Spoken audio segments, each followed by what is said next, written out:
tous, on se retrouve pour une nouvelle vidéo avec mon petit frère. On est parti sur un coefficient de 102, voir un petit peu ce qu'il y avait sous les cailloux.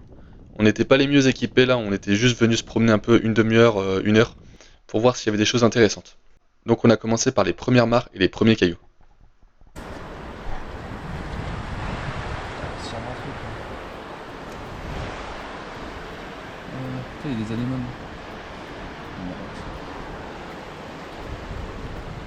Ah, ici. Non, mais ils ont pas de truc. T'as pas besoin de jouer autant. Ouais.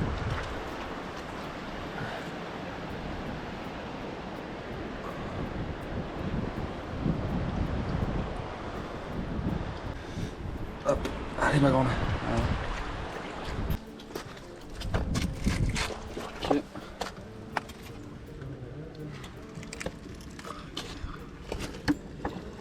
Après avoir fait les premières failles et vu les premières étrilles, je me dirige vers les rochers plutôt habituels. Vous voyez, c'est des roches plates, empilées les unes sur les autres, avec beaucoup de fucus, qui signifie qu'on est en haut des strands.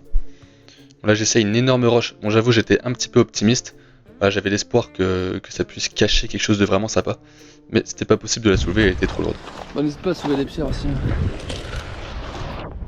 Et là, encore une petite surprise. Donc là, c'est un crabe de pierre du nom latin Xanthorhydrophilus.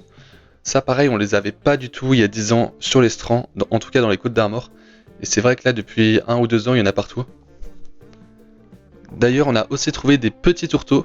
Donc on appelle ça des juvéniles. Il faut savoir que les strands, c'est une zone de croissance pour ces crabes. Donc c'est normal de pas en trouver des gros.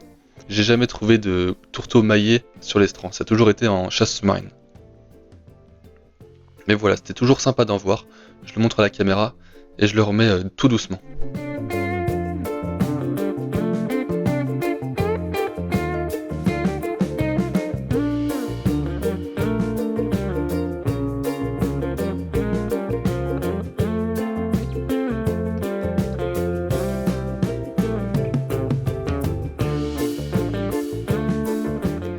Avec mon petit frère, on continue de soulever les rochers.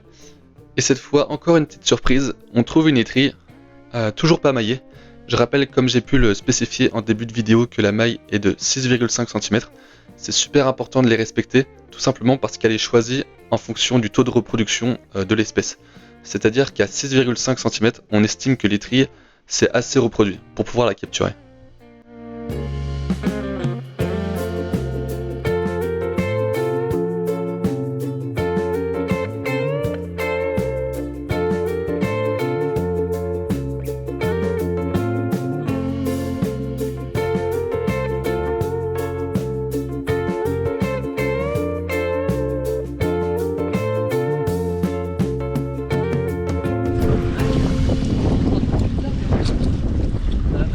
Et là j'entends mon petit frère qui m'appelle, il a trouvé quelque chose, et effectivement c'était une étrille, encore un peu petite, c'est ce que je lui ai dit.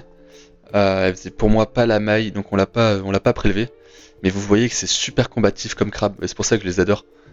Donc ceux qui sont pas trop à l'aise, généralement je les conseille de pas trop toucher aux étrilles. Et là sous cette pierre, enfin, une jolie étrille, cette fois qui est émaillée. Pour la prendre, essayez de mettre les doigts derrière les pinces des deux côtés de la carapace, et normalement il n'y a pas de souci.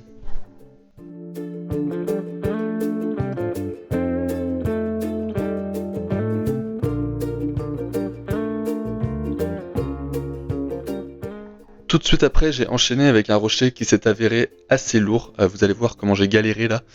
Mais ça valait les coups parce que en dessous, il y avait un joli petit congre qui était en train de faire sa meilleure sieste. Je l'ai un peu dérangé. D'ailleurs, je voulais vous le montrer à la caméra, donc je l'ai carrément pris.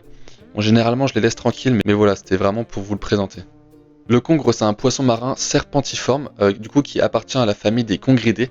Il faut savoir que sa maille, du coup, c'est 60 cm.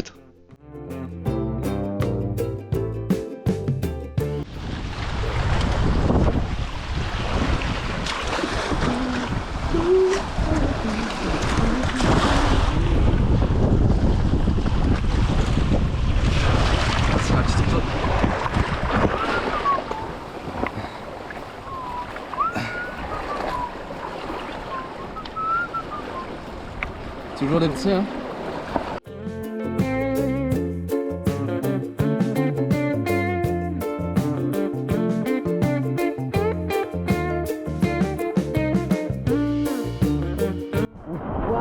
Ça c'est énorme. Quoi, par ça c'est un truc d'araignée? contre. Ouais, une patte de mâle. Waouh. Alors lui il était vraiment balèze. Hein. Ah ouais, non, voilà.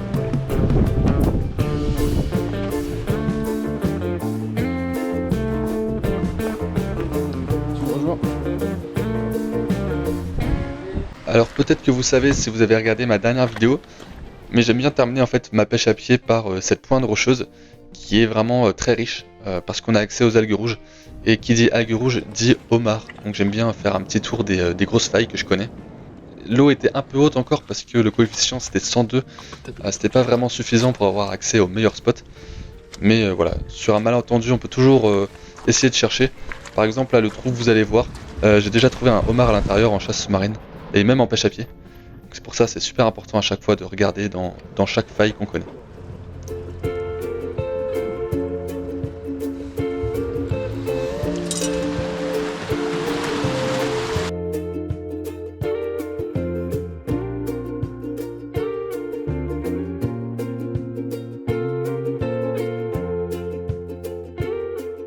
Bon, avec mon petit frère, on aura quand même pris la décision de relâcher les trilles, parce que c'est vrai que c'est un peu ridicule d'en ramener qu'une à la maison.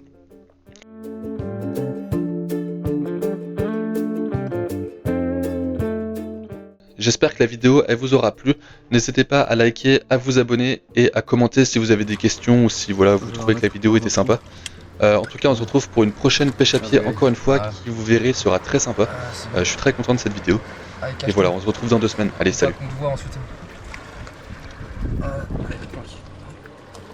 c'est bon, on va faire ça.